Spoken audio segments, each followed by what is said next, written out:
araw muli sa inyo mga ka-farmer. Ngayon naman ay gagawin paano ko pinakikinabangan ang mga dumi ng hayop gaya ng baboy, gaya ng sa baboy.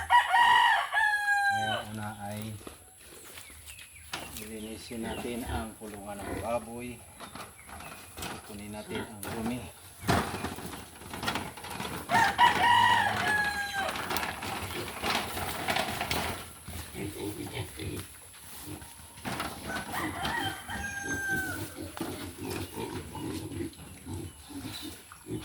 Nawalisin po.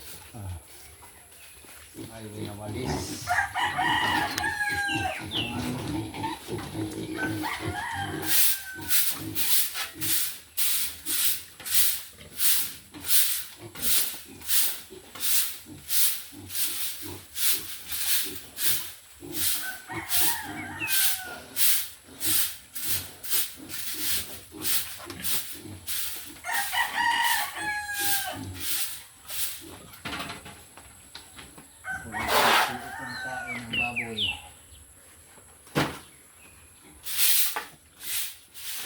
Mapakinabangan natin sa ating mga tanaman.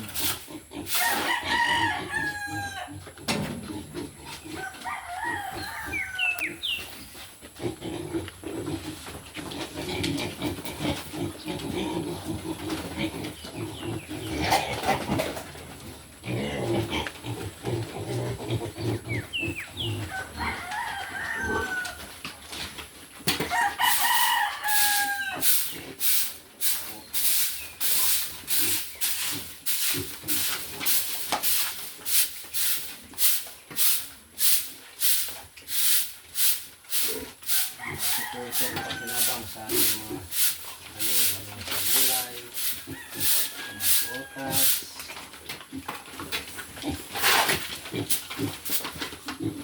Ito natin kasama lang sa pagpugas.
Dadalhin po natin ito doon sa imbatan ng baboy.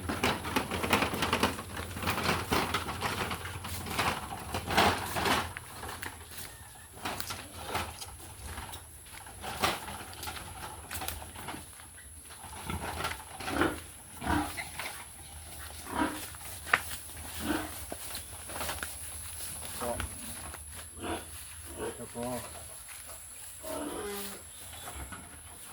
nadala ang mga naipungkong dumi ng baboy. At pag natuyo na siya dito, kasi maraming mga manok ditong kakaykay, madali siyang matuyo at mayroon siyang shade para hindi siya maulanan. At pag natuyo na siya dito, ililipat ko naman siya doon sa kabila.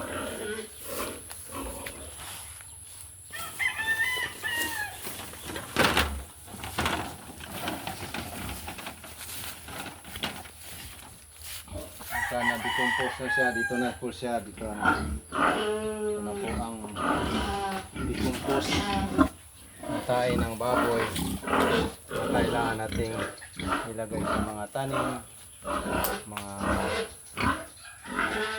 butas o ano pa man na pwede nating mapakinabangan sa dumi ng baboy.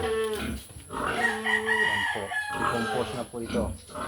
Pwede na siyang ilagay sa mga pananim na basal, bago magtanim, tapos tanim, pwede na siyang ilagay ulit sa taas para mapakinabangan. Ngayon po ay hugasan naman natin yung kulungan ng baboy. Simulan muna. At kaya na matanggal natin ang tayo sa kulungan ng baboy. Ngayon ay hugasan naman natin ang kulungan upang matanggal ang mga nagawang dumi ng baboy.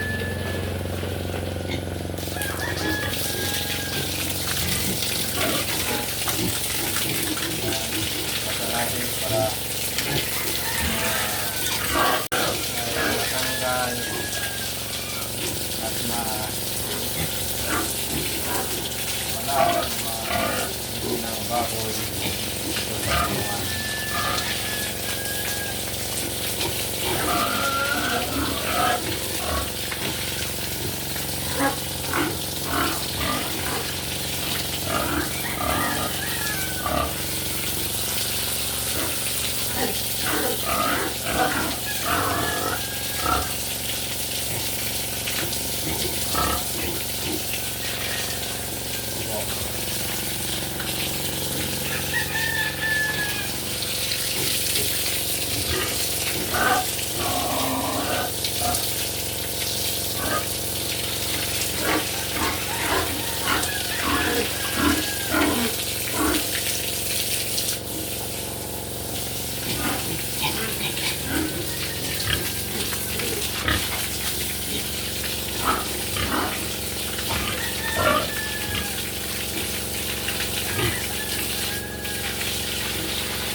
Nahugasan na natin ang baboy.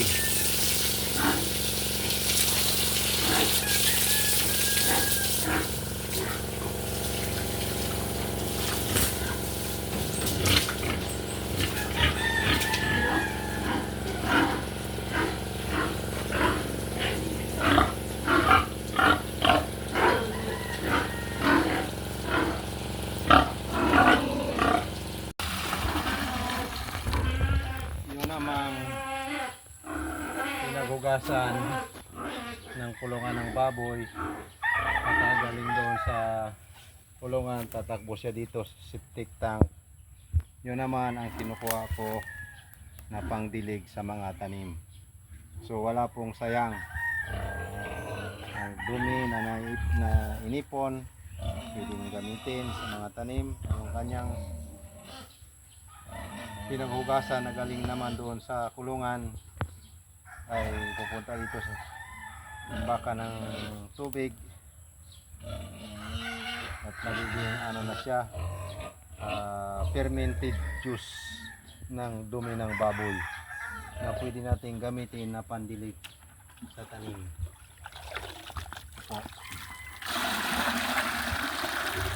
Didilig po tayo ng talong.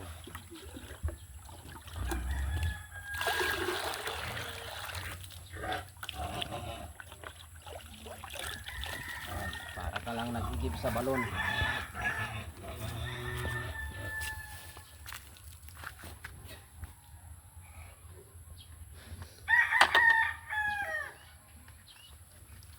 Ito po ang aking garden.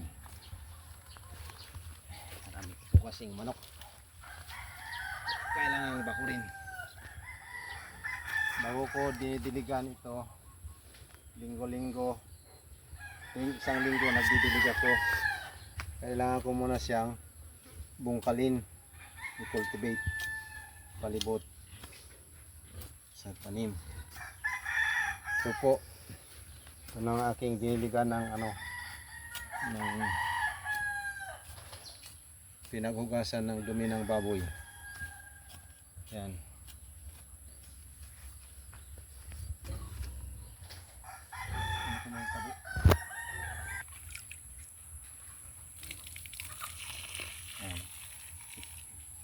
nung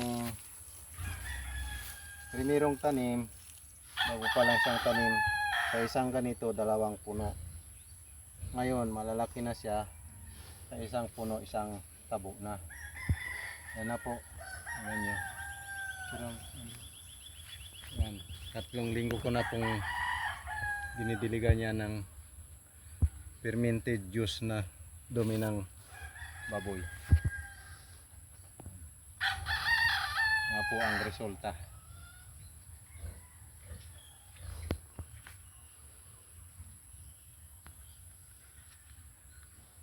Okay, mga ka-agri, hanggang sa muli.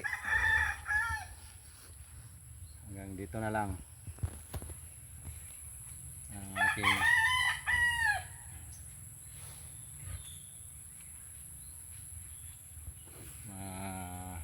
sasabi sa aking mga ginagawa sa farm, sa gulayan.